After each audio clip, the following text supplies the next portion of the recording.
안녕하세요. 셀프레슨 채널 유탁구입니다. 저는 탁구에 입문한 지 4년이 된 50대 초반인 아직은 탁구 초보자입니다. 열심히 노력한 결과 올해 6부에서 2부수 승급하여 4부가 되었습니다. 한 해에 2부수 승급하기가 어렵다고 하더군요. 1년에 2부수 승급하기까지 도움을 준 동생들에게 이 자리를 빌어서 고마움을 표합니다. 1부 승이 그리고 고마워. 제가 한 해에 2부수 승급하게 된 것은 동생들의 도움과 또 저 나름대로의 연습 방법이 있어서였습니다. 그래서 오늘은 짧은 기간에 실력을 향상시키게 했던 노하우를 소개하려 합니다. 결론부터 말씀드리자면 실력의 향상은 노력 없이는 불가능하다입니다. 시간 투자는 기본이고요. 시간 투자와 노력 그리고 연습을 확보하지 않으면 실력 향상은 느림보가 될 것입니다. 물론 여러분들의 신체 조건과 연령 그리고 운동신경에 따라 달라지겠지만요. 여러분 실력 향상을 원하시나요? 제가 했던 노하우를 들으시고 이 중에 한두 가지만이라도 참고하시면 아마도 실력 향상에 도움이 될 것이라고 생각합니다. 참고로 탁구 기술에 대한 강의나 레슨은 아닙니다. 기술과 관련된 부분은 다른 분들의 도움을 받으시면 좋겠습니다. 자, 그럼 지금부터 제 노하우 4가지를 소개해 드리겠습니다.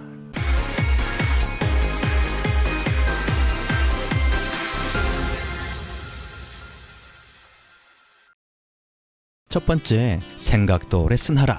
몸과 함께 생각도 훈련하라입니다. 네, 제 생각에 이것이 매우 중요하다고 봅니다. 생각 레슨, 즉 생각도 레슨을 받아야 한다는 것입니다. 몸뿐만 아니라 생각도 같이 훈련을 해야만 실력이 향상됩니다. 생각을 훈련하면 몸의 훈련도 아주 자연스럽게 할 수 있습니다. 흔히 레슨이라고 하면 동작, 즉 자세만을 연습하는 훈련이라고 할 수 있습니다. 이런 레슨을 몸 레슨이라고 부른다면 생각 레슨은 왜 이 동작을 이렇게 해야 하는지 원리를 배우는 것을 말합니다. 생각 레슨, 즉 과학적인 원리를 깨우치는 배움을 말합니다. 원리를 알고 깨우치면 정확한 자세를 보다 더 쉽게 배울 수 있게 됩니다. 그런데 일반적인 레슨은요, 몸을 훈련하는 것으로만 이루어져 있습니다. 저는 몸 레슨뿐만 아니라 생각 레슨도 병행해야 한다고 생각합니다. 제가 생각 레슨을 해봐서 그 필요성을 알고 있습니다. 초보 시절은요, 자세뿐만 아니라 생각도 함께 배우는 시기입니다. 왜 이런 동작을 취해야 하는지 그 원리를 초보 시절에 배워야 합니다. 스포츠는 과학이라는 말 들어보셨죠? 네, 그렇습니다. 스포츠는 과학입니다. 탁구 역시 과학이죠. 탁구의 자세 하나하나에도 과학적인 원리가 숨어 있습니다. 자세를 왜 이렇게 해야 하는지, 공을 칠 때 라켓의 각도를 열어야 하는지 닫아야 하는지 말입니다. 자세만 익히는 것에서 이제는 원리까지 배워야 진짜 레슨입니다. 예를 들어 보겠습니다. 자, 드라이브를 연습할 때 우리는 먼저 자세를 배우고 그대로 따라합니다. 수백 개의 연습공을 치면서 가르쳐준 드라이브 자세를 익힙니다. 네, 대부분 이렇게 연습을 합니다. 저도 이렇게 레슨을 받았었습니다. 이런 훈련을 몸을 레슨하는 것이라고 보시면 됩니다. 우리가 받는 일반적인 레슨이죠.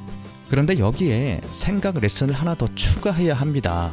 드라이브 자세를 왜 이렇게 취해야 하는지 과학적인 원리까지 말입니다. 드라이브 원리를 이해하면 자세는 좀 더 쉽게 갖춰지게 됩니다. 이처럼 원리를 배우는 것이 생각 레슨입니다. 저는 가끔 연습할 때 고수인 동생들에게 질문을 합니다. 동생들은요, 설명을 자세하게 해줍니다. 동생들의 명확한 설명을 듣고 동작을 시도하면 그 결과는 아주 만족스럽습니다. 왜냐하면 그냥 동작부터 배울 때보다 이해하고 연습하니까 더 쉽게 자세를 배울 수 있으니까요.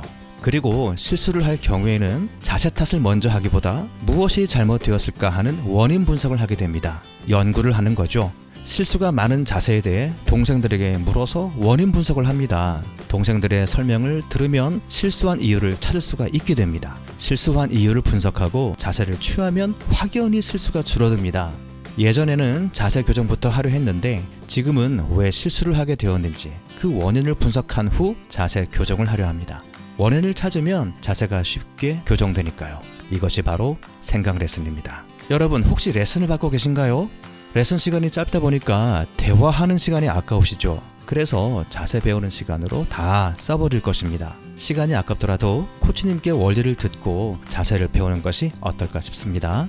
자, 여러분 생각 레슨을 지금 당장 한번 시도해 보십시오. 여러분의 자세 하나하나를 꼼꼼하게 들여다보시기 바랍니다. 이 자세가 맞나? 라켓의 각도가 맞나? 왜 비슷한 공에서 실수가 있을까? 스윙 각도에 문제가 없나? 등등 살펴보시기 바랍니다. 그리고 코치나 동료 고수에게 원리를 물어보세요. 원리를 듣고 나면 확실히 달라지는 여러분들을 느끼실 것입니다. 제가 생각 레슨을 한 후부터 자세가 많이 좋아지기 시작했습니다. 확실히 이해하고 연습하는 것이 효과가 좋았습니다. 원리대로 자세를 취하려고 하니까 당연히 좋아질 수밖에 없습니다. 여러분들도 생각 레슨을 시작해 보시기 바랍니다. 두 번째, 메모하는 습관을 가져라. 배운 것을 기억하라입니다.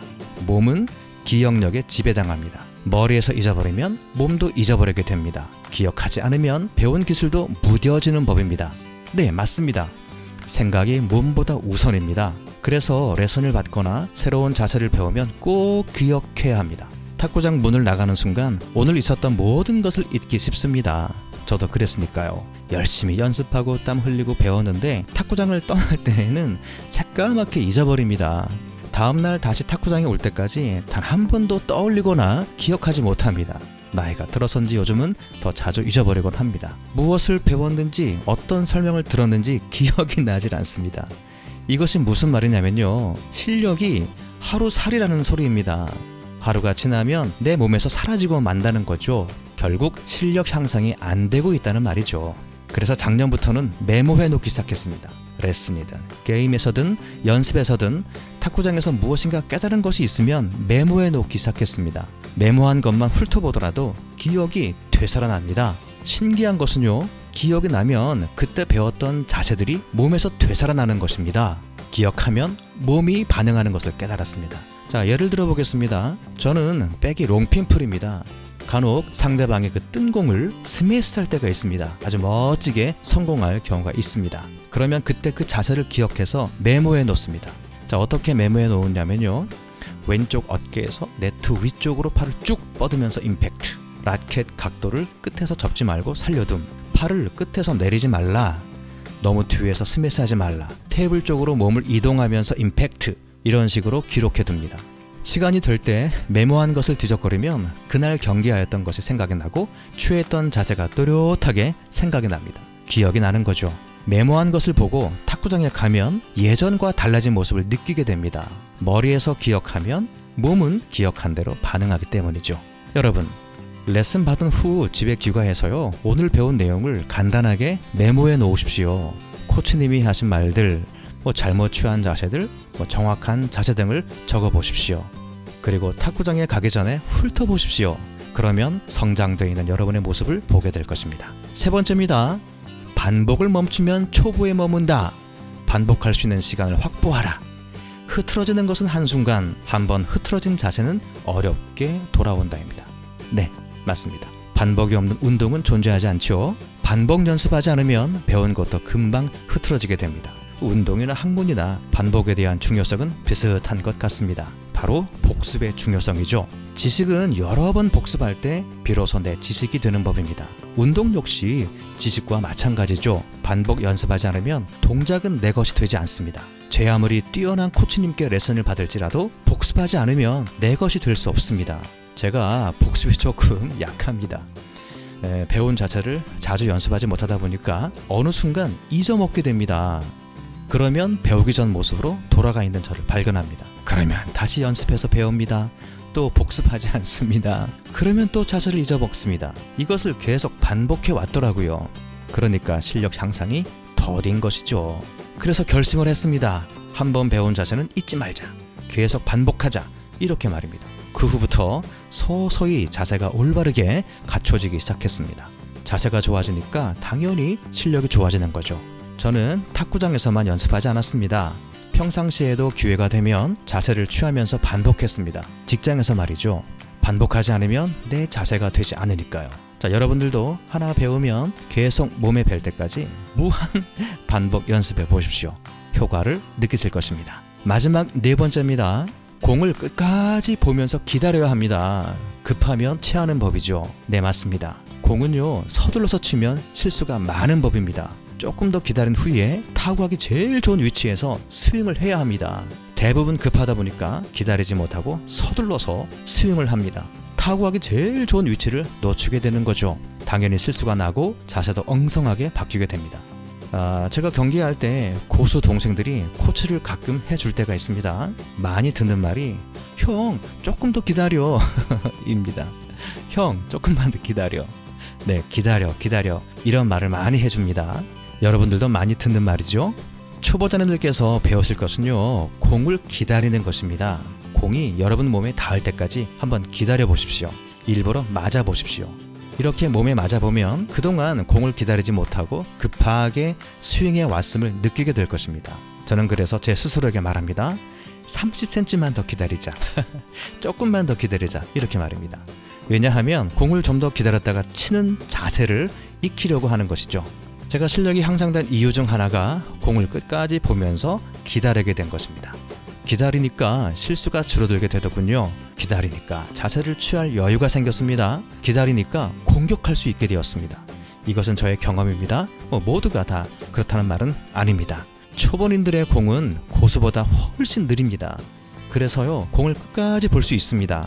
내 몸에 닿을 때까지 기다릴 수 있습니다. 이렇게 최대한 기다렸다가 치는 연습을 한번 해보십시오. 분명히 효과를 보실 것입니다. 자, 오늘은 여기까지입니다. 저는 지역 4부 초보입니다. 4부 초보 주제에 감히 이런 이야기를 한다고 비아냥거림을 받을 수 있습니다. 그리고 실력도 없는 주제라며 무시당할 수 있습니다. 하지만 저는 이렇게 연습을 했고 저를 관리해 왔습니다. 그 결과로 실력 향상이 예전보다 빠르게 나타나는 것을 경험했습니다. 탁구 입문 4년 만에 2부스 승급한 비결이기도 합니다. 혹시 여러분들께서 실력을 높이시고 싶으시다면요, 제가 소개한 것들 중에서 하나만이라도 적용해 보십시오. 분명히 효과가 있을 것입니다. 탁구는요, 생각으로 치는 것입니다. 공은 기다릴 때 실수가 줄어듭니다. 반복할 때 자세는 갖춰지는 법입니다. 그리고 몸은 기억에 지배됩니다. 여러분 시청해 주셔서 고맙습니다. 영상이 마음에 드신 분들은 구독 버튼 꾹 눌러주십시오. 여러분 고맙습니다.